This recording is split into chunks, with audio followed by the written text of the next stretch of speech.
इस वीडियो में हम बात करेंगे कि pressure temperature phase diagram pure substance का कैसा होता है।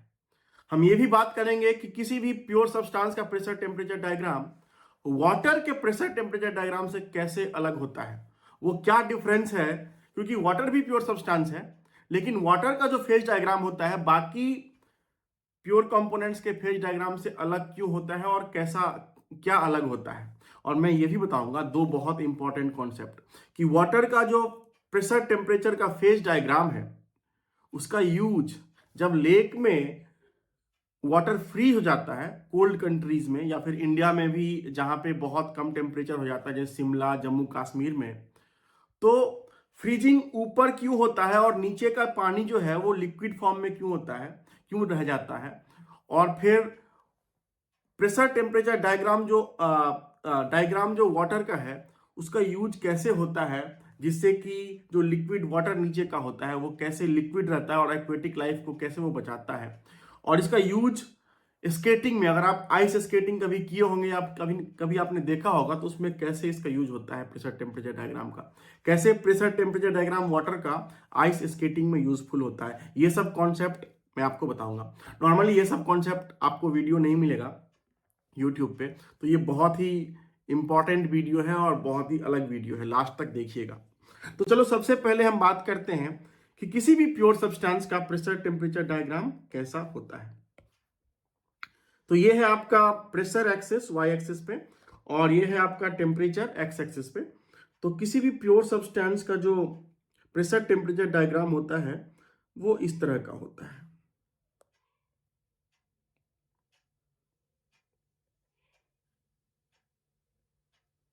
इस तरह का होता है, आप यहां देख सकते हैं। तो इसको भी अगर आप चाहे तो एक सॉलिड लाइन ड्रॉ कर दीजिए, ठीक है। तो ये मान लीजिए आपका पॉइंट है 1 और ये जो पॉइंट है जहां पे ये तीनों कर्व इंटरसेक्ट कर रहा है इसको आप T कह दीजिए, इस पॉइंट को आप C कह दीजिए और इस पॉइंट को आप 2 कह दीजिए। तो इस फेज डायग्राम में, प्रेशर टेम्परेचर डायग्राम में जो ये रीजन है, ये वाला रीजन, इसको कहते हैं सॉलिड। ये जो रीजन है उसको कहते हैं लिक्विड और ये जो रीजन है 1TC के नीचे उसको कहते हैं वेपर। तो इसमें तीनों फेज आता है फेज डायग्राम में, किसी भी प्योर सब्सटेंस का, सॉलिड, लिक्विड और वेपर तीनों आता है। अगर आप इस फेज डायग्राम को ध्यान से देखोगे तो इसमें 3 कर्व है। एक कर्व है 1 to T, ये वाला कर्व 1 to T जो कर्व है वो सॉलिड फेज और वेपर फेज को सेपरेट करता है और इस फेज के इस कर्व के लॉन्ग जो है सॉलिड और वेपर दोनों को एग्जिस्ट करता है। तो ये इसको हम कहते हैं, इस कर्व को कहते हैं हम सब्लिमेशन कर्व। मैं लिख रहा हूं सब्लिमेशन कर्व, क्योंकि यहां पे सॉलिड जो है वो वेपर को सेपरेट कर रहा है। इस कर्व के लॉन्ग सॉलिड और वेपर दोनों इक्विलिब्रियम में को एग्जिस्ट करता है, एक साथ एग्जिस्ट करता है। दूसरा जो कर्व है वो है आपका T से लेके C तक, ये वाला कर्व। ये जो कर्व है वो लिक्विड फेज को और वेपर फेज को सेपरेट करता है और इस कर्व के लॉन्ग जो है लिक्विड और वेपर दोनों एक साथ कोएग्जिस्ट करता है, दोनों एक साथ इक्विलिब्रियम में होता है। तो इसको हम कहते हैं वेपोराइजेशन कर्व, वेपोराइजेशन कर्व। और जो तीसरा कर्व है वो है आपका, इसको हम इस कलर से करते हैं, T से लेके 2 तक, ये वाला कर्व। इस कर्व के लॉन्ग सॉलिड और लिक्विड दोनों कोएग्जिस्ट करते हैं एक साथ इस कर्व पे, और ये कर्व जो है सॉलिड और लिक्विड को सेपरेट करता है। तो इसको हम कहते हैं फ्यूजन कर्व।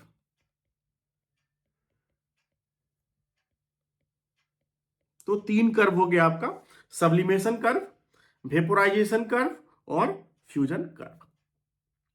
ये तीनों कर्व जो है एक पॉइंट पे इंटरसेक्ट करता है, जो पॉइंट है आपका ये वाला टी, पॉइंट टी पे इंटरसेक्ट करता है, इसको हम कहते हैं ट्रिपल पॉइंट। तो टी जो है आपका वो है ट्रिपल पॉइंट।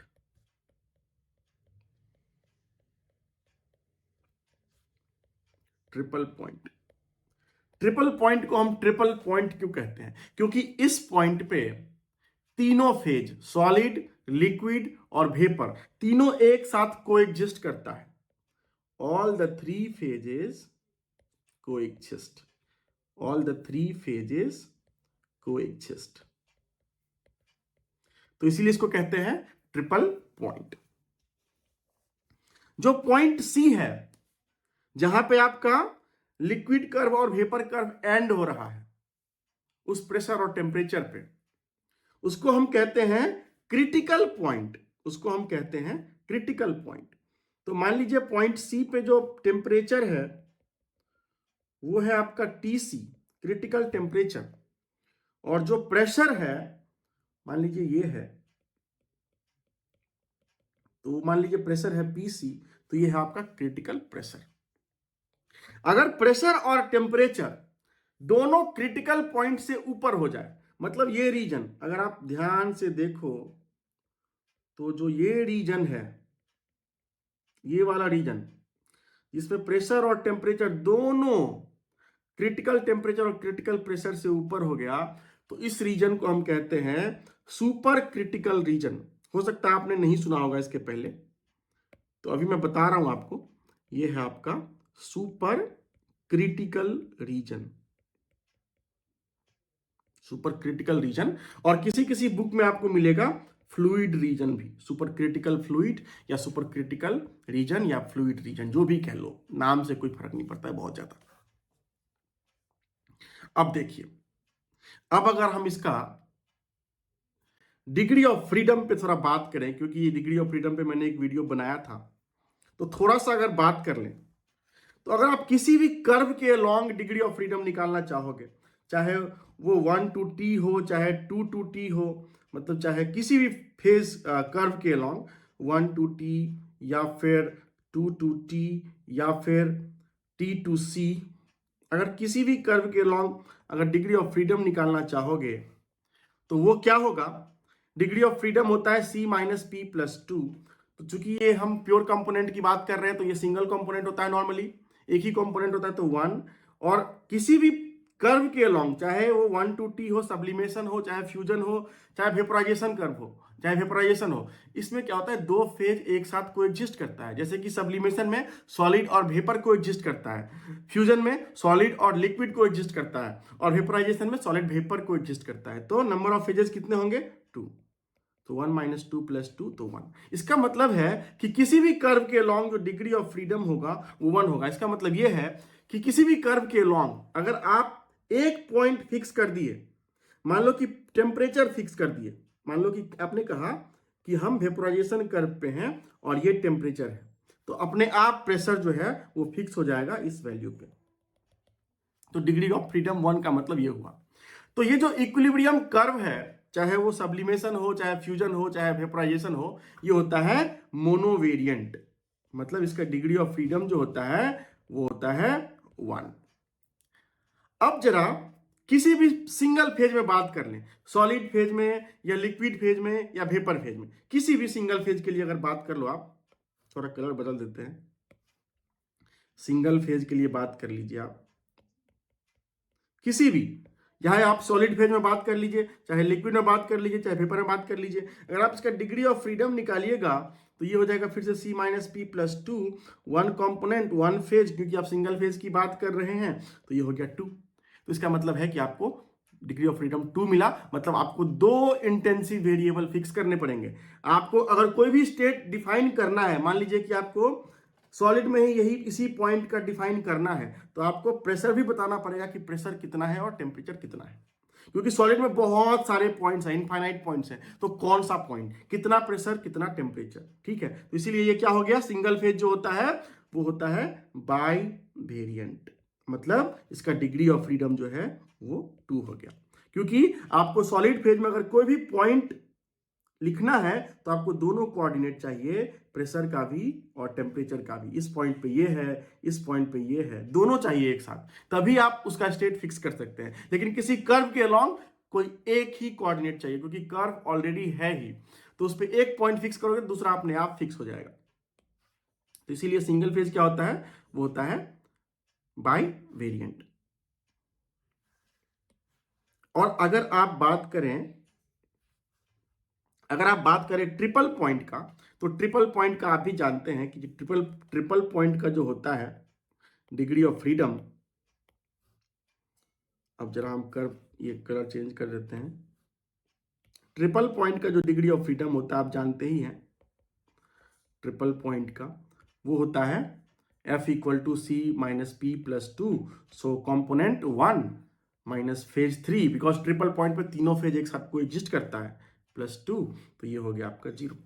मतलब ये होता है इनवेरिएंट, मतलब ये होता है फिक्स। इसके लिए आपको कोई डिग्री ऑफ फ्रीडम की जरूरत नहीं है। किसी भी प्योर सब्सटेंस का जो होता है ट्रिपल पॉइंट वो यूनिक होता है। जैसे कि वाटर का ट्रिपल पॉइंट कितना होता है, वाटर का ट्रिपल पॉइंट होता है for water triple point is, मतलब triple point temperature is 0.01 degree C, और प्रेशर जो होता है अराउंड 0.611 किलो पास्कल।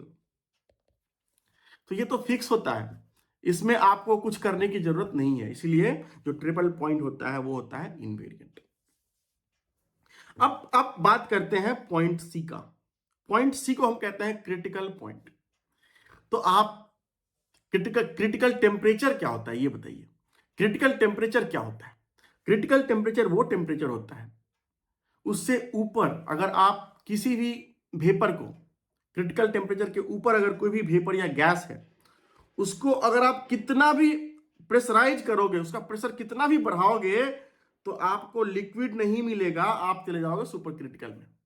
तो critical temperature is that particular temperature above which if any gas is compressed, whatever high pressure you apply you cannot get liquid। मतलब कोई भी gas या vapour अगर क्रिटिकल टेम्परेचर के ऊपर है तो कितना भी कंप्रेस कर दो आप उसे लिक्विड नहीं बना सकते। यही क्रिटिकल टेम्परेचर का डेफिनेशन है। तो ये बहुत इंटरेस्टिंग चीज है क्रिटिकल टेम्परेचर के बारे में। तो अगर आप किसी भी गैस और लिक्विड को किसी भी गैस को अगर कंप्रेस करके लिक्विफाई करना चाहते हैं तो उसका टेम्परेचर क्रिटिकल टेम्परेचर के नीचे होना चाहिए, तभी आप उसको लिक्विफाई कर सकते हैं। जैसे कि नाइट्रोजन को लिक्विफाई कैसे करते होंगे, उसी तरह से करते होंगे। ऑक्सीजन को लिक्विफाई कैसे करते होंगे, उसी तरह से करते होंगे कि क्रिटिकल टेम्परेचर के नीचे आप उसको कंप्रेस कर दीजिए तो वो लिक्विड बन जाएगा। तो एक तो होता है कंप्रेशन से और दूसरा होता है कूलिंग से भी आप किसी भी गैस को लिक्विफाई कर सकते हैं, कि आप टेम्परेचर बहुत कम कर दीजिए तो भी कांस्टेंट प्रेशर पे अगर आप टेम्परेचर बहुत कम कर दोगे तो भी वो लिक्विड में कन्वर्ट हो जाएगा। अब एक चीज जो है पीटी डायग्राम के बारे में वो बड़ा इंटरेस्टिंग है। किसी किसी बुक में आप देखिएगा कि वेपर और गैस को दो अलग अलग फेज माना गया है। स्पेशली जो स्मिथ वैनिस की बुक है केमिकल इंजीनियरिंग थर्मोडायनामिक्स की, उसमें वेपर और गैस दोनों को अलग अलग चीज कहा गया है। तो मैं जरा 1 मिनट में बता देता हूं, इतना इंपॉर्टेंट नहीं है लेकिन बताना जरूरी है, क्योंकि आप इसको डिस्टिंग्विश कर सकते हैं कि ये जो आपका क्रिटिकल टेम्परेचर का जो वर्टिकल लाइन है ये वाला, ये आप देखोगे तो ये वेपर रीजन को 2 पार्ट में डिवाइड कर रहा है। एक तो ये वाला रीजन जिसमें टेम्परेचर जो है वो टीसी के कम है, क्रिटिकल टेम्परेचर के कम है, और दूसरा ये रीजन जिसमें टेम्परेचर जो है वो क्रिटिकल टेम्परेचर के ऊपर है। तो ये वाला रीजन को हम कहते हैं वेपर। जब टेम्परेचर गैस का, मतलब गैसियस फेज का टेम्परेचर अगर क्रिटिकल टेम्परेचर से कम होता है तो उसको हम वेपर फेज कहते हैं, और अगर गैसियस फेज का टेम्परेचर क्रिटिकल टेम्परेचर के ऊपर है तो उसको हम कहते हैं गैस फेज। ये अंतर होता है गैस में और वेपर में थर्मोडायनामिक्स में। नॉर्मली हम यूज करते हैं कि गैस और वेपर एक ही है, लेकिन थर्मोडायनामिक्स में हम अलग मानते हैं थोड़ा सा, वो भी हर बुक में नहीं दिया हुआ है, किसी किसी बुक में दिया हुआ है। तो अंतर एक तो ये हो गया। अब देखिए अगर आप वेपर फेज में हैं, मान लीजिए कि आप इस पॉइंट पे हैं, थोड़ा सा इसको साफ कर देते हैं। अगर मान लीजिए कि आप वेपर फेज में हैं और इस पॉइंट पे हैं, मान लीजिए कि आप जो है वो इस पॉइंट पे हैं, इस पॉइंट पे, ये देख रहे होंगे आप पॉइंट ए, और टेम्परेचर जो है वो क्रिटिकल टेम्परेचर से कम है, यहां दिख रहा है आपको। तो यहां से अगर आपको लिक्विड बनाना है तो दो तरीका है। एक तरीका यह है कि आप कांस्टेंट टेम्परेचर पे गैस को कंप्रेस कर दीजिए। जब आप गैस को कांस्टेंट टेम्परेचर पे कंप्रेस करोगे तो उसका पाथ ये होगा, और एक प्रेशर पे आपको क्या होगा कि लिक्विड मिल जाएगा, हाई प्रेशर पे मिल जाएगा। तो एक ये तरीका है वेपर से लिक्विड में जाना। वेपर से लिक्विड बनाने का एक तरीका है कि कांस्टेंट टेम्परेचर पे आप वेपर को कंप्रेस कर दीजिए, बहुत हाई प्रेशर पे कंप्रेस कर दीजिए। और दूसरा तरीका है कि कांस्टेंट प्रेशर पे आप इसको कूल कर दीजिए। ये वाला जो लाइन हो गया, ये वाला जो पाथ हो गया ए से, आप देख रहे हैं ये एरो मैंने दिया है, ये वाला जो पाथ हो गया रेड लाइन वाला, इसमें क्या कर रहे हैं कि हम प्रेशर कांस्टेंट रख रहे हैं और कांस्टेंट प्रेशर पे हमने वेपर को कूल कर दिया, तो भी हमको लिक्विड मिल जाएगा। मतलब वेपर फेज से अगर आपको लिक्विड फेज बनाना है तो दो दो मेथड है। एक ये है कि आप या तो कांस्टेंट टेम्परेचर पे कंप्रेस कर दीजिए या फिर कांस्टेंट प्रेशर पे कूल कर दीजिए। लेकिन अगर आप गैस फेज में हैं और अगर आप कांस्टेंट टेम्परेचर पे कंप्रेस करोगे तो आपको सुपर क्रिटिकल रीजन में जाना पड़ेगा, आपको लिक्विड नहीं मिलेगा। एक ही तरीका है गैस फेज से लिक्विड फेज में जाने का, वो ये है कि आप कांस्टेंट प्रेशर पे इसको कूल कर दीजिए। तो ये अंतर हो गया वेपर फेज और गैस फेज में थर्मोडायनामिक्स के पर्सपेक्टिव में, कि वेपर से आप दो तरह से लिक्विड बना सकते हैं। एक तो कांस्टेंट टेम्परेचर पे हम कंप्रेस कर दिए और दूसरा कांस्टेंट प्रेशर पे हम कूल कर दिए। लेकिन गैस से एक ही तरीका है, वो ये है कि आप कांस्टेंट प्रेशर पे उसको कूल कर दीजिए, तभी आप उसको लिक्विड में कन्वर्ट कर सकते हैं। अगर आप कांस्टेंट टेम्परेचर पे आप उसको अगर कंप्रेस करोगे तो आप सुपर क्रिटिकल रीजन में चले जाओगे, आपको लिक्विड नहीं मिलेगा। तो ये था आपका पीटी डायग्राम का कॉन्सेप्ट। अब यहां पे जो एक चीज बहुत इंटरेस्टिंग है वो ये है कि जो पीटी डायग्राम है वो प्योर सब्सटेंस का है, किसी भी प्योर सब्सटेंस का एक्सेप्ट वाटर। वाटर का जो पीटी डायग्राम होता है वो थोड़ा अलग होता है, और मैं बताता हूं वो कैसे अलग होता है और क्या होता है। तो ये आपका था किसी भी प्योर सब्सटेंस का। अगर आपको वाटर का देखना है प्योर फेज डायग्राम तो वो इस तरह का होता है। मैं जल्दी जल्दी बना देता हूं।